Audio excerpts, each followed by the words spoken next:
Good morning everyone. তো কালকে ছিল আমার এই মিষ্টি স্টুডেন্টের বার্থডে, যার ভিডিও কিন্তু আমি আগের বছরও শেয়ার করেছি। তো ভাবলাম খাওয়া দাওয়ার ভিডিওটা আমি আগে শেয়ার করে দিই। তো ফার্স্টে কিন্তু ছিল হচ্ছে নানপুরি করেছিল, তার সাথে কিন্তু করেছিল বৌদি হচ্ছে চিকেন দিয়ে চানা দিয়ে করেছিল, যেটা খেতে না অসাধারণ হয়েছিল। মানে সত্যি খুব ভালো হয়েছিল, আর বৌদি পুরো নিজে হাতে করেছে। আর আমি, বোন আর আমার পুচকে স্টুডেন্ট যার বার্থডে, সে একসাথে বসে গেছি খেতে। তারপরে কিন্তু করেছিল হচ্ছে বৌদির চিকেন বিরিয়ানি।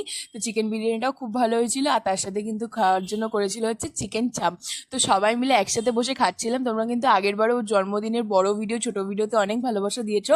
তো এখানেও কিন্তু ওকে উইশ করে দিও। আর খেতে না সত্যিই খুব ভালো হয়েছিল, প্রত্যেকটা খাবার বৌদি নিজে হাতে করেছিল। আর আমরা সবাই মিলে বসে গল্প করতে করতে খাচ্ছিলাম। তো খাওয়া ছিল, তারপরে কিন্তু করেছিল হচ্ছে চাটনি। চাটনিটাও খুব ভালো হয়েছিল, তার সাথে করেছিল হচ্ছে পায়েস আর মিষ্টিটা আমি রেকর্ড করেছিলাম, বাট আমি এখানে দেখছি যে পাচ্ছি না ভিডিওটা। তো তোমাদের কেমন লাগলো অবশ্যই কমেন্ট করে জানিও। বড় ভিডিও আসবে, সাবস্ক্রাইব করে দিও। So by.